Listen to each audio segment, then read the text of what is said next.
Jeeva cinema பார்வையாளர்களுக்கு வணக்கம். இன்றைய நேர்காணலில் நாம் சந்திக்க இருப்பவர் பெரியாரிய பெண்ணிய சமூக செயற்பாட்டாளர், எழுத்தாளர் ஓவியா அவர்கள். வணக்கம். வணக்கம்ப்பா. மகாராஜ் அப்படிங்கிற ஒரு திரைப்படம் ஒரு சினிமா அப்படிங்கிறத தாண்டி ஒரு பெரிய பேசுபொருளாக இருக்குது, சர்ச்சையாக இருக்குது அப்படின்னு தான் சொல்லணும். வட இந்தியாவில் உள்ள இந்துத்துவ அமைப்புகள் அந்த படத்துக்கு கண்டனம் தெரிவிச்சிருக்கிறாங்க. கிருஷ்ண பக்தர்களுடைய மனதை புண்படுத்தி இருக்கிறாங்க, இந்து மதத்தை தவறாக சித்தரித்திருக்கிறார்கள் போன்ற விஷயங்கள்லாம் வச்சு குஜராத் கோர்ட்டு நீதிமன்றம் அந்த படத்தை வெளியே வரக்கூடாதுங்கிற மாதிரி சொல்லியிருக்கிறாங்க. அமீர்கானுடைய மகன் அந்த படத்தில் கதாநாயகனாக நடிச்சிருக்கிறாரு. ஸோ வேறு சில எதிர்பார்ப்புகள் இருந்தாலும் படத்தினுடைய உள்ளடக்கம்ங்கிறது ஒரு விவாத பொருளாகவும் சர்ச்சையாகவும் இந்து அமைப்புகள் எதிர்க்கக்கூடிய விஷயமாகவும் இருக்குது. நீங்கள் அந்த படத்தை எப்படி பார்க்குறீங்க? எதுவும் ஒரு மதத்தை டார்கெட் பண்ணி விமர்சிக்கணும் அல்லது அதை அவமதிக்கணுங்கிற நோக்கத்தோடு அந்த படம் எடுக்கப்பட்டிருக்கிறதா? அந்த படத்தை நீங்கள் எப்படி பார்க்குறீங்க? அதாவது நாம் முதல்ல ஒன்றை புரிந்து கொள்ளணும் ஜீவா. இந்த சமூகம் அநீதிகள் நிரம்பியதாக இருக்குது. யாரையுமே புண்படுத்தாமல், எந்த தரப்பையும் பாதிக்காமல் ஒரு விஷயத்தை அநீதின்னு எப்படி உணர வைக்கிறது? அநீதி செய்கிறவங்கள அது புண்படுத்த தானே செய்யும். முதலாளிகள் மனசு புண்படாமல் தொழிலாளர்கள் போராடணும். அதுதான். அதாவது முதல்ல இந்த மனம் புண்படுகிறது அப்படிங்கிற வாதத்தை யார் வைத்தாலும், எதற்காக வைத்தாலும் நான் ஏற்றுக்க மாட்டேன். நீ புண்படுறியோ இல்லையோ அது ரெண்டாவது. முதல்ல சொன்ன விஷயம் சரியா தப்பா, இல்லை அது உண்மையா பொய்யா, இதுதான் கேட்கப்பட வேண்டிய கேள்வி. இப்போ ஒரு விஷயம் இப்போ நாம் ஒரு கொள்கை ரீதியாக எதிர்க்கிறவங்களா கூட இருக்கலாம். அவர்களை பற்றி ஒரு பொய்யான செய்தியை ஒருவர் சொன்னால் நான் முதலாவதாக எதிர்ப்பேன். அதே போல தேவையில்லாத விஷயம், அதாவது அவங்களுடைய சொந்த வாழ்க்கையில் 1000 இருக்கும், அதை பற்றி சொன்னாலும் நான் எதிர்ப்பேன். இது என்னத்துக்கு ஒரு பொது வெளிக்கு இது தேவையா அப்படின்னு நான் கேட்பேன். இந்த 2 விஷயத்தில் தான் அனாவசியமாக அடுத்தவங்களை புண்படுத்தக்கூடாதுங்கிற அந்த ஒரு பிரின்சிபலை நான் ஏற்றுக்குவேன். உண்மைகளை பேசும்போது, வரலாற்றை பேசும்போது, அதுவும் பாதிக்கப்பட்ட மக்களுக்கு அந்த வரலாறு எடுத்து சொல்லப்பட வேண்டிய அவசியம் இருக்கும்போது நான் எனக்கு மனசு புண்படுது அப்படின்னு ஒரு தரப்பார் சொல்கிறதுங்கிறத நான் ஒரு பொருட்டாக ஏற்றுக்கொள்ள மாட்டேங்கிறத விட, அப்படி அவர்கள் சொல்லுவது அப்படிங்கிறது 2 விஷயத்தை குறிக்குது. ஒன்று, இன்னும் அவர்கள் அதை நியாயப்படுத்த விரும்புகிறார்கள். ஒரு அநீதியான அமைப்பை இன்னும் நியாயப்படுத்த விரும்புகிறார்கள், உயிர் கொடுக்க விரும்புகிறார்கள். அது சரின்னு தான் அர்த்தம். சரி, இப்போ இந்த மகாராஜ் அப்படிங்கிற திரைப்படத்துக்கு வருவோம். இந்த திரைப்படம் ஒரு வரலாறு திரைப்படமாக எடுக்கப்பட்டிருக்கு. உண்மை சம்பவம். இது பொய் இல்லை. இந்த உண்மை சம்பவத்துக்கு என்ன ஆதாரம்னு நீங்கள் கேட்டிங்கன்னா, மிக வலுவான ஆதாரம். கோர்ட்டு தஸ்தாவேஜுகள்னு சொல்லுவோம் இல்லையா, கோர்ட் ஆவணங்கள்னு சொல்லுவோம் இல்லையா, அது மாதிரி 1862 பிரிட்டிஷ் ஆளுகைக்கு உட்பட்ட இந்தியாவில் பிரிட்டிஷாருடைய நீதிமன்றத்தில் நடைபெற்ற ஒரு வழக்கின் சாரம் இது. இந்த படத்துலேயே முதல் பகுதி மட்டும்தான் ஒரு கதைக்கான இதோட நகரும். அதில் அடுத்த பகுதி முழுமையாக அது நீதிமன்ற காட்சிகள் தான். இந்த நீதிமன்ற காட்சிகள் எதுவுமே கற்பனை கிடையாது. நீதிமன்ற ஆவணங்களில் என்ன பதிவாக இருக்குதோ அதுதான் இந்த திரைப்படமாக எடுக்கப்பட்டிருக்கிறது. இப்படி இருக்கும்போது இதை நீங்கள் எப்படி எதிர்க்க முடியும்? அப்படி எதிர்க்கிறார்கள் என்று சொன்னால் அந்த அநீதியை இவர்கள் ஆதரிக்கிறார்கள் என்று பொருள். இப்போ அந்த அநீதி என்ன அப்படின்னு நம்ம பார்க்க முன்னாடி நான் முதலே சொல்லிட்டேன், இது வரலாறு. அப்போ வரலாற்று ரீதியாக ஒரு விஷயத்தை நான் சொல்ல விரும்புகிறேன். நள்ளிரவில் சுதந்திரம்ங்கிற புகழ்பெற்ற நூலை நீங்கள் படிச்சிருப்பீங்க. அது ஒரு அமெரிக்க எழுத்தாளரும் பிரெஞ்சு எழுத்தாளரும் சேர்ந்து, லாரிங்கிறவரும் இன்னொரு டொமினிக் அப்படிங்கிற 2 எழுத்தாளர்கள் சேர்ந்து எழுதிய நூல் அது. அந்த நூலில் இந்த பிரின்ஸ்லி ஸ்டேட்ஸ், அதாவது பிரிட்டிஷாருடைய ஆளுகைக்கு உட்பட்ட, அவங்க வரும்போதும் சரி, அவங்க விட்டுட்டு போகிற நிலையிலும் கூட சரி, இந்த குட்டி குட்டி இளவரசர்களால் ஆளப்பட்டு கொண்டிருந்த இந்திய மாகாணங்களில் அந்த மகாராஜாக்கள் எப்படி இருந்தாங்க அப்படின்னு குறிப்பிடும்போது அதில் மிக தலைமையாக குறிப்பிடக்கூடிய ஒரு விஷயம் என்னன்னா, பெரும்பாலும் இந்த ஆட்சி அதிகாரத்தை தங்கள் கையில் வைத்திருந்த ராஜாக்களாக இருக்கலாம், மதகுருக்களாக இருக்கலாம். இப்போ இந்த படத்தில் மதகுரு, அவர் அந்த ஒரு மதகுரு ஒரு பகுதியை தன்னுடைய ஆளுகைக்குள் வைத்திருக்கிறார். அந்த பகுதியில் உள்ள பிற அரசியல் பிரமுகர்கள் அல்லது வர்த்தக பிரமுகர்கள் அல்லது உள்ளாட்சி பிரதிநிதிகள் எல்லாரும் இந்த மண்ணுக்கு வர்ற செல்வம் எல்லாம் இவர் இருக்கிறதுனால தான் வருதுன்னு நினைக்கிறாங்க. அந்த அந்த பகுதியினுடைய செல்வமே என்னன்னு கேட்டால் மத நம்பிக்கை. இவர் தான் மதகுரு, இவருடைய இருத்தல்னால தான் நம்முடைய மண் வந்து செழிப்பாக இருக்கிறது.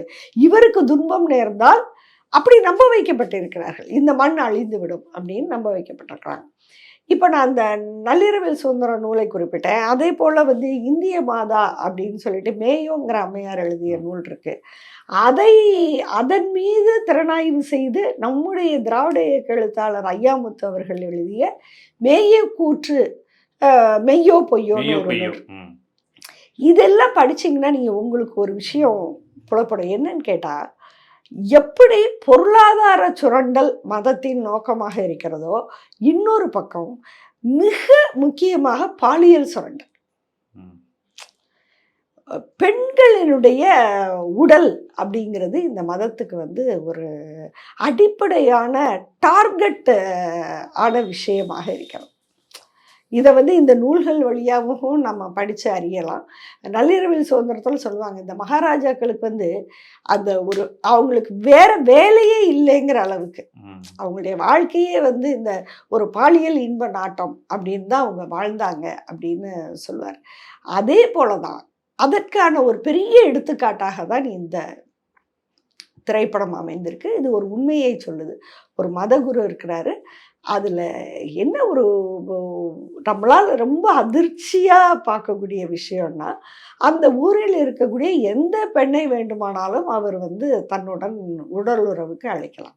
அதை அவங்க தன்னுடைய பாக்கியமாக நினைக்கிறாங்க. அதுதான் ரொம்ப முக்கியம். அதை எப்படின்னா, எவ்ரிதிங் இஸ் இன் ஓப்பன்.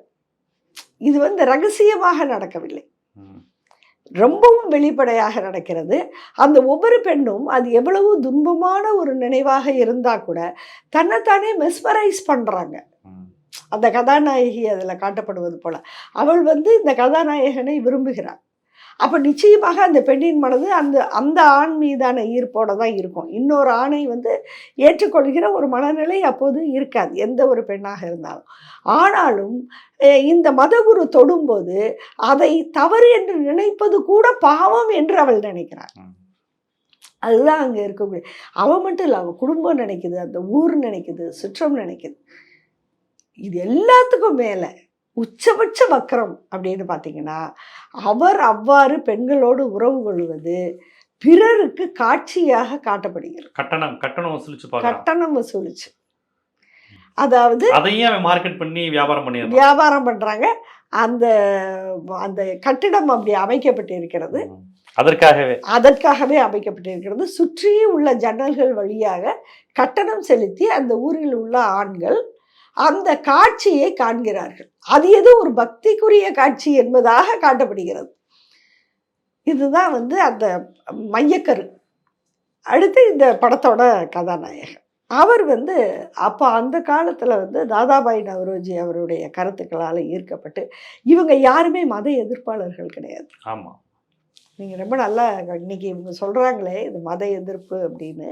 அந்த கதாநாயகனாக இருக்கட்டும், அந்த சீர்திருத்த சிந்தனையாளர்கள்னு அதில் காட்டப்படக்கூடிய யாருமே மத எதிர்ப்பாளர்கள் கிடையாது. அவர்கள் மதத்தை மறுக்கவில்லை, மதத்தை ஏற்கவில்லை.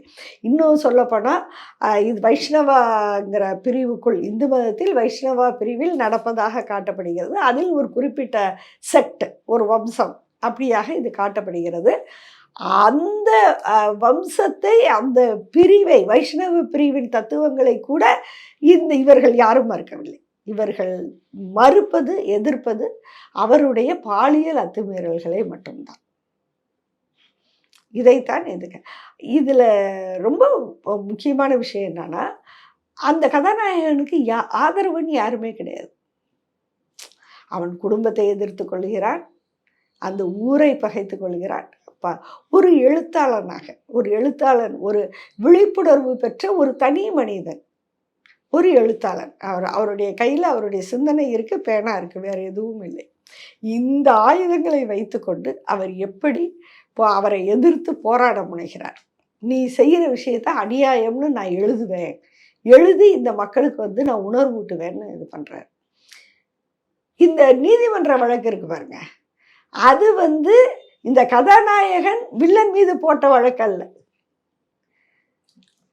அந்த வில்லன் கதாநாயகன் மீது போட்ட வழக்கு. என்னோட நட்பெயரை களங்கம் விளைவிக்கிறாருன்னு அவதூறு வழக்கு போடுறாரு. அதாவது நான் வந்து ஒரு பெரிய மதகுரு, என்னை வந்து எப்படி இவர் அவமானப்படுத்தலாம் அப்படின்னு சொல்லி ஒரு வழக்கு போடுகிறார். இப்போ பிரிட்டிஷ் நீதிமன்றம் அது எப்படி இருந்துச்சுங்கிறத நீங்கள் பார்க்கணும். அந்த நீதிமன்றத்துக்கு இவங்களுடைய மத அதிகாரத்தை கேள்வி கேட்கிற உத்தேசம்லாம் கிடையாது. இன்னும் சொல்லப்போனால் அவர் நீதிமன்றத்துக்கு வரும்போதே ஒரு பெருத்த மக்கள் செல்வாக்கோட வர்றார். எப்படின்னா அவர் கால் கீழே படக்கூடாதுங்கிறதுக்காக மக்கள் குனிந்து தங்கள் கைகளை வரிசையாக வைத்துக் கொள்கிறார்கள். அந்த கைகளின் மீது நடந்து தான் அவர் வந்து வர்றார். அவருடைய பாதம் என்பது தரையிலே படக்கூடாது, அப்படி வர்றார். அதை பார்த்து அந்த நீதிபதிகளே வந்து ஒரு தாக்கத்துக்கு ஆட்படுறாங்க. எந்த அளவுக்குன்னா, நான் வந்து கூண்டிலெல்லாம் நிற்க முடியாது, என்னுடைய இருக்கையில் அமர்ந்து தான் நான் பதில் சொல்வேன் அப்படின்னு அவர் வந்து கேட்கும்போது நீதிமன்றம் இதை அனுமதிக்கிறது. அவர் கூண்டில் ஏற வேண்டாம், அவர் இருக்கட்டும், அவருக்கு இருக்கிற செல்வாக்கை பார்த்தீங்கல்ல, அவரை பற்றி அப்படி அவமானப்படுத்தக்கூடாது அப்படின்னு நீதிமன்றம் ஏற்றுக்கொள்கிறது. அதன் பிறகு தன்னுடைய வாதங்களின் மூலமாக எப்படி அந்த கதாநாயகன் அந்த விழிப்புணர்வை கொண்டு வருகிறார். அந்த வழக்கிலேயே ஒரு பகுதியில் சொல்கிற மாதிரி, ஆதாரமே இல்லாமல் கூட உண்மையை வெளிக்கொண்டு வர முடியும். நம்ம பொதுவாக சொல்லுவோம், இது சட்ட கோர்ட்டு, சாட்சிகள் வழியாக மட்டும்தான் நீதிமன்றம் பேசும் நம்ம சொல்லுவோம். ஆனால் அதில் அந்த கதாநாயகன் சொல்லுகிற முக்கியமான வசனம், சாட்சிகளை தர முடியாது என்று தான் நானும் நினைத்தேன். சாட்சிகளையெல்லாம் அவர் ரொம்ப கலைப்பார், அதுதான் ஹோல் ஸ்டோரி. அப்போ சாட்சிகளே வந்து என்னால் தர முடியலைன்னா கூட என்னால் உண்மையை வெளிக்கொண்டு வர முடிந்தது. அதாவது அவர் வாயிலிருந்தே கொண்டு வருவாங்க, அந்த மதகுருவையே சொல்ல வைப்பாங்க. ஒரு ஸ்லோகத்தை அவர் சொல்லி இதற்கான அர்த்தத்தை நீங்கள் எப்படி சொல்கிறீங்க அப்படின்னு சொல்லும் பொழுது, அதாவது இந்த பெண்களுடைய உடல் முதன்மையாக எனக்கு சொந்தமானது அப்படின்னு அவர் டெய்லி மந்திரமே ஓதுறாரு. அதை அவர் வாயாலேயே வந்து சொல்ல வைத்து இதனுடைய பொருள் என்ன, அப்போ இங்கே உள்ள பெண்கள் எல்லாரும் உங்களுக்கு நீங்கள் கூப்பிட்டா வரணுங்கிறது இதில் இருக்கு இல்லையா அப்படின்னு கொண்டு வராங்க. கடைசியாக அதில் விழிப்புணர்வோடு, சாட்சிகளே இல்லை, என்னுடைய வார்த்தை மட்டும்தான், உண்மை மட்டும்தான் இந்த நீதிமன்றத்தில் வந்து சொல்ல முடியும் அப்படின்னு கதாநாயகன் சொல்லுங்கிற போது, யார் யாரெல்லாம் கதாநாயகனை கைவிட்டார்களோ அவருடைய உறவினர்கள் அவங்களே எழுந்து நாங்கள் சாட்சி சொல்கிறோன்னு வர்றாங்க. அப்படி பெண்கள் விறுவிறுன்னு எந்திரிக்கிறாங்க.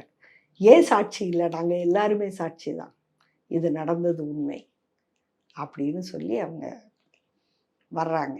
ஆரம்பத்திலே கேட்பாங்களே, அவர் இப்படி துன்புறுத்தினார்னு இந்த பெண்ணாவது சாட்சி சொல்லியிருக்காங்களா, யாரையாவது விருப்பம் இல்லாமல் அவர் தொந்தரவு செஞ்சுருக்காங்களா, உங்களுக்கு என்ன பிரச்சனை, இதனால் யாரும் பாதிக்கப்பட்டவங்க இல்லை, பாதிக்கப்பட்டதை யாரும் சொல்லலை, நீ எதுக்கு இப்படி சொல்கிற, பெண்களே சொல்லலையே, இதை வந்து ஒரு விஷயமா அவர்கிட்ட கேட்பாங்க ஹியரிங்கில். கண்டிப்பாக அது வந்து எப்படின்னா விருப்பத்திற்கு மாறாக நடந்ததான், வித் கன்சென்ட் அப்படிங்கிறது இது ஒரு முக்கியமான புள்ளி அந்த படத்துலேயும் சரி.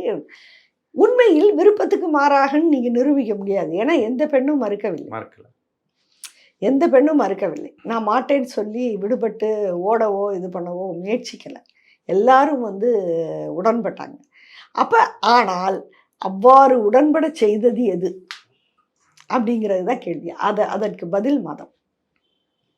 அவ்வாறு அவர்களை உடன்பட செய்தது அவர்களுடைய விருப்பம் அல்ல, அவர்களுடைய தேர்வு அல்ல. எந்த பெண்ணும் உங்களோடு நான் உறவு கொள்ள வேண்டும்னு அவர்கிட்ட போய் கேட்கல, மாறாக அவர்தான் தேர்ந்தெடுக்கிறார். இந்த பெண் எனக்கு இன்னைக்கு வரணும்னு சொல்லி அவர் தான் தேர்ந்தெடுக்கிறார். அதற்கு அந்த பெண் மறுப்பு தெரிவிக்கக்கூடிய சிந்தனா சக்தியே அவளுக்கு வந்து இல்லாம மறுக்க முடியலங்கிறது வேற. ஆமா, இதை எப்படி நம்ம மறுக்கணும், மறுக்க கூடாது இல்லையா, மறுக்க கூடாது, டியூட்டிங்கிற மாதிரி. இது வந்து டியூட்டிங்கிறத தாண்டி இது ஒரு நட்பேறு. இதற்கு ஆக ஒரு சமூகம் ஒரு கருத்துக்கு எப்படி ஆட்படுமாறு அதாவது அதைத்தான் நம்ம சொல்லுவோம். இங்கே இருக்கக்கூடிய இவர்கள் சொல்லுகின்ற இந்த சனாதன வர்ணாசிரம தர்மம் என்பது அதனால் பாதிக்கப்பட்ட மக்களின் சிந்தனையை அடிமைப்படுத்தியது. இது மனிதர்களை அடிமைப்படுத்தியது அப்படிங்கிறது அல்ல, அவர்களின் சிந்தனா சக்தியை அடிமைப்படுத்தியது. அப்படிங்கிறது. அதை நம்ம புரிஞ்சுக்கணுன்னா அது இந்த படத்தை தான் பார்க்கணும். அப்போது அது நிரூபிக்கப்படும் போது எல்லா பெண்களும் எழுந்து நாங்கள் சாட்சி சொல்கிறோம் என்று பெண்கள் முதலில் எழுந்த பிறகு அவர்கள் வீட்டு ஆண்கள் அதற்கு பிறகு வருகிறார்கள். ஏன்னா எல்லார் மனசுக்குள்ளாரையே அந்த குமுறல் இருக்கும் இல்லையா? இதை யாருமே உள் மனதில் யாரும் நிச்சயமாக இதை விரும்ப முடியாது. ஆனாலும் அவர்களால் மறுக்க முடியாத ஒரு சூழலில் அவர்கள் இருந்தார்கள். இதில் முக்கியமாக இந்த வழக்கை ஒரு ஒரு முக்கியமான கட்டத்தில் திருப்புவதற்கு ஒரு ஆங்கில மருத்துவரின் சாட்சியம் தான் அங்கே உதவியாக இருக்கு. அவர் தான் சொல்கிறார், இல்லை இவருக்கு நான் பெண்கள் உறவினால் ஏற்பட்ட பால்வினை நோய்க்கு நான் மருந்து தந்திருக்கேன், இவருக்கு அந்த நோய் இருக்கு அப்படின்னு அப்போ இப்படி உறவு கொண்டால் மட்டும்தான் இந்த நோய் வரும் அப்படின்னு ஒரு ஆங்கில மருத்துவர் தான் முன் சாட்சி சொல்லுகிறார்.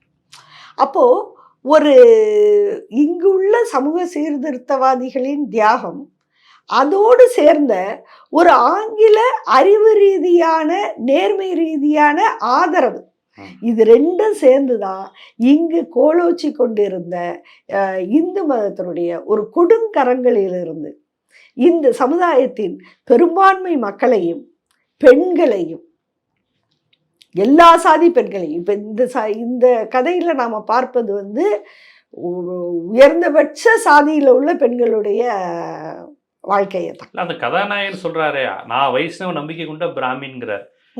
அவர் ஒரு பிராமினா தான் இருக்கிறாரு. அவர் குடும்பத்து பெண்கள் பாதிக்கப்படுறத பார்த்து தான் அவருக்கு அந்த விஷயமே நாலேஜுக்கே வருது. ஆனா அதுக்கு முன்னாடியே அவர்கிட்ட கொஞ்சம் முற்போக்கு சிந்தனை இருக்கிற மாதிரி தான் காமிக்கிறாங்க. ஒரு வேற சமூகத்தை சேர்ந்தவங்க தட்டுல போய் சாப்பிடுறாரு, ஏன் அவங்க அப்படி இருக்குன்னு கேட்குறாரு, ஏன் விதவை மறுமணம் பண்ண வேண்டியதானு கேட்கிறாரு. அந்த ஒரு தாட் இருக்கு. அப்படி இருக்கிறவர்கிட்ட இந்த பாதிப்பு வந்தோடனே அது புரட்சியா அப்படிங்கிற மாதிரி. அவர் தாதாபாய் நவ்ரோஜியோட சீர்திருத்த கருத்துக்களால் பாதிக்கப்பட்டு ஒரு படித்த இளைஞர், ஒரு சுதந்திர சின்ன பிள்ளையில இருந்து அவருக்கு ஒரு சுதந்திர சிந்தனை இருப்பதாக காட்டுகிறார்கள். அது உண்மைதான். அப்படி ஒரு சமூகத்தை பத்தி இருக்கிறவங்க தான் இப்படி சிந்திக்க முடியும். இல்லைன்னா அதை ஏற்றுக்கொண்டு வாழ்ந்து கொண்டிருக்கிற பிறரை மாதிரி தான் அவரும் வாழ்ந்திருக்கிற முடியும். 1862 மகாராஷ்டிராவில் நடந்த மகாராஜ் லிபல் கேஸ், இந்த வழக்கின் உண்மை இங்கு திரைப்படமாக எடுக்கப்பட்டிருக்கிறது. இதை யாரும் எதிர்க்க முடியாது. எப்படி எதிர்க்க முடியும்? நடந்த விஷயத்தை சொல்றாங்க. ஆமா. ரெண்டாவது, அதுவும் அந்த நீதிமன்ற வழக்கின் வாதங்களிலேயே நான் மதத்தை மதிக்கிறேன், வைஷ்ணவ பிரிவை மதிக்கிறேன், அதை ஏற்றுக்கொள்கிறேன், அந்த தத்துவங்களை ஏற்றுக்கொள்கிறேன், இந்த மத குருக்கள் அந்த தத்துவங்களுக்கு விரோதமாக நடந்து கொள்கிறார்கள் தான் அவங்க சொல்றாங்க. இப்போ நம்மை போன்று மத எதிர்ப்பாளர்கள் கிடையாது. அந்த பெரியாரிய மார்க்சிய அம்பேத்கரிய கருத்தெல்லாம் யாரும் பேசல. அந்த மதத்துக்குள்ளாரையே உள்ள சீர்திருத்தவாதிகள் அதற்குள் இருந்த கொடுங்கோன்மையான மனிதர்களை எதிர்த்து எப்படி போராடினார்கள். ஆனால் அந்த போராட்டத்துக்கு இடையூறு விளைவித்தது ஒட்டுமொத்த மக்களின் மத உணர்வு தான். அந்த போராட்டத்துக்கு அதை சொல்லிதானே அவர் அந்த அதிகாரத்தை பண்றாரு. அப்ப எப்படி அந்த மக்களிடமிருந்து அந்த மத குருவுக்கு அதிகாரம் செலுத்தப்பட்டு கொண்டே இருந்தது. அதான் மூளைக்குள்ள இறங்கின விஷயம் தான் அடிமை என்பதை அவர்களே ஒப்புக்கொள்வது. ஆமா, இது ரொம்ப சிறப்பா பாராட்டி சொல்லணும்னா, என்னை கதாநாயகனை விட அந்த வில்லனாக நடித்திருப்பவருடைய நடிப்பை கண்டிப்பா பாராட்டி சொல்லிதான் ஆகணும். ஒரு ஆளுமையான நடிப்பு. அதாவது இந்த மாதிரி மக்களை ஏமாற்றுவர்கள் என்ன மாதிரியான தோற்றத்துல, அந்த புன் சிரிப்புல பார்த்தோன்னே அந்த நம்புகின்ற தோற்றம் ஒன்று இருக்குல்ல. அதாவது இவங்க சொல்றாங்கல்ல, ஒவ்வொரு சாமியார் தேஜஸ், கரெக்ட், அந்த வார்த்தையை தான் நான் சொல்லுது. அப்படி ஒரு ஒளி கண்களில் இருந்தது. அந்த ஒளி நீதிமன்ற வழக்கில் தோற்று வெளியே வரும்போது கூட அவரிடம் இருந்தது. அதுதான் ரொம்ப முக்கியம். ஆனா என்ன, அவருக்காக மக்கள் குனிந்து கையை கொடுக்கல. போகும்போது அவர் காலை தரையில் படவிடலை. நீதிமன்றத்திலிருந்து வெளியே வரும்போது அவர் நடந்து போகிறார், தரையிலே கால் படுகிறது. இந்த நீதிமன்றத்தில் அவர் தண்டிக்கப்படக்கூட இல்லை. நல்லா கவனிக்கணும், இந்த குற்றத்துக்காக அவர் தண்டிக்கப்படக்கூட இல்லை. ஏன்னா இவர் தான் வழக்கு போட்டிருக்கிறாரு, கதாநாயகனை தண்டிக்க சொல்லி தான் வழக்கு. எனவே அவர் மீதான குற்றச்சாட்டு விடுவிக்கப்பட்டது. அவருக்கு செலவு தொகை ஏதோ கொடுக்கப்பட்டதுன்னு நினைக்கிறேன், அவ்வளவுதான். இவருக்கு ஒன்றும் தண்டனை விதிக்கப்படல. ஆனால் இவர் திரும்ப வரும்போது மக்கள் குனிந்து நின்று வரவேற்கவில்லை. அந்த ஒரு காட்சியில வந்து அந்த மத மோகத்திலிருந்து மக்கள் விடுபடுகிறார்கள் அப்படிங்கிறத அந்த இயக்குனர் மிக அழகாக காட்டியிருக்கிறார். ம். மதமோகம்ங்கிறத விட இவரை சக்தி வாய்ந்தவர்னு நினைக்கிறதுலேருந்து விடுபட்டுறாங்க. ஆமா. ஏன்னா அந்த போராடுகிற அந்த கதாநாயகன் உட்பட கடவுள் நம்பிக்கை கொண்ட வைஷ்ணவ நம்பிக்கை கொண்டவராக தான் அந்த கதையில காமிக்கிறாங்க. ஆமா. ஸோ அது வந்து இந்த அப்பாற்பட்டு முற்போக்கு சிந்தனை வேற, அவர் மத நம்பிக்கைக்குள்ள நின்றுக்கிட்டு தான் இந்த ஆமா. சாமியாரை வந்து எதிர்க்கிறாரு. இருந்தாலும் இந்த படத்துக்கு எதிர்ப்பு வருது. இன்னும் சொல்லப்போனா இதில் பிராமண பெண்களுக்கு நேர்ந்த கதி, அவங்களுக்கான விடுதலை தான் இது. அவங்க எந்த அளவுக்கு இந்த இது மாதிரியான நம்பிக்கைகளை வச்சு இந்த மாதிரியான மனிதர்கள் ஆசாமிகள் ஏமாற்றி கொண்டிருந்தார்களுங்கிறது தான் காமிக்கிற கதை. அதை கதாநாயகனும் ஒரு பிராமணராக தான் காமிக்கிறாங்க. இருந்தாலும் இந்த மாதிரி படங்கள் இந்த வரலாறு உண்மையை கூட திருப்பி பேசக்கூடாதுன்னு அவங்க நினைக்கிறாங்க. அதானே இது ஏன் திருப்பி ஆமா. படமா எடுக்கிறேன்னு கேட்குறாங்க. இல்ல அதன் மூலமாக அவங்க என்ன நினைக்கிறான்னா, இந்த உண்மைகள் வந்து இன்றைக்கு தாங்கள் தக்க வைத்துக் கொள்ள விரும்புகின்ற ஆதிக்கத்துக்கு அல்லது நாளைக்கு மீண்டும் உயிரூட்டிவிட முடியாதா என்று அவர்கள் எத்தனிக்கிற அந்த ஆதிக்கத்தை கட்டமைப்பதற்கு இந்த உண்மை வரலாறு என்பது தடைக்கல்லாக வந்துவிடும், மக்களுக்கு ஒரு தெளிவை தந்துவிடும் என்று அவர்கள் அஞ்சுகிறார்கள். ஆனால் அவர்களுடைய 1862 இந்த அச்சம் 2024 அவர்களுக்கு இருந்துகிட்டே இருக்கு. இருந்துகிட்டே மக்களுக்கு இருக்கு. இந்த மயக்கம் ஆமா. தெளிஞ்சிடக்கூடாது. தெளிஞ்சிடக்கூடாதுன்னு. ஆனா உண்மை என்னன்னா, அவ்வளவு பெரிய மக்கள் ஆதரவை பெற்றிருந்த போதே அந்த மத குரு ஜெயிக்க முடியல இல்லையா? இனிமே ஜெயிக்க முடியுமா? இப்ப சட்டங்கள் ம். சட்டங்கள் வந்து இனிமே அந்த எதிர்ப்பெல்லாம் காட்டி ஜெயிக்க முடியாது. திரைப்படம் என்று பார்க்கும்போது இது போன்ற திரைப்படங்கள் இனி அதிகம் வர வேண்டும். உண்மைகளை எடுத்து உரைக்கக்கூடிய திரைப்படங்கள் அதிகமாக வர வேண்டும் அப்படிங்கிறது தான் நம்முடைய விருப்பம். நல்லது ஒரு திரைப்படம் எல்லாரும் வந்து கண்டிப்பாக போய் பாருங்கள். பார்த்து இது போன்ற திரைப்படங்களுக்கு ஆதரவு தாருங்க. அப்போ தான் இது மாதிரி நிறைய எடுக்க முன் வருவாங்க. கண்டிப்பாக திரைப்படம் என்பது வெறும் பொழுதை போக்குவதற்காக என்று ஆரம்பித்து அதில் எல்லா விதமான குப்பைகளையும் ஆபாசங்களையும் அருவருப்புகளையும் வன்முறையும் காட்டி படத்துக்காக தானே, சினிமா தானே, சினிமாவை பாருங்க என்று சொல்கிற அளவுக்கு ஒரு பணம் வைக்கிற இடமா மாறுகின்ற அந்த நேரத்தில் ஒரு சமூக மாற்றத்தை மதத்துக்கு சொன்னது மாதிரியே சினிமாவுக்கும் சினிமா வந்து ஒரு பொழுதுபோக்குக்கு மயக்கிறதுக்கு அவனை மறக்க செய்யறதுக்கு அதுல கருத்து கேட்காதீங்க, அதுல லாஜிக் பார்க்காதீங்க, ஆமா சினிமாவை பாருங்க என்று சொல்லக்கூடிய ஒரு கூட்டம் உண்டு. அந்த நேரத்தில் சினிமாவை இப்படியும் பயன்படுத்துகின்ற மனிதர்கள் இருக்கிறாங்க. எப்படிப்பட்ட தாக்கத்தை சமூக அரசியல் தாக்கத்தை சினிமா ஏற்படுத்தி கொண்டு இருக்கிறது அப்படிங்கிறப்ப அந்த மாதிரி படத்தை வரவேற்கணும் அப்படிங்கிற அடிப்படையில் ரொம்ப விரிவாக அந்த படத்தை பற்றியும் அந்த படத்தை ஏன் பார்க்கணுங்கிறதுக்கு நோக்கத்தை குறித்தும் ரொம்ப விரிவாக உங்களுடைய கருத்துக்களை உங்களுடைய சிந்தனா முறையிலிருந்து விரிவாக எடுத்து வச்சிங்க. நன்றி. நன்றி.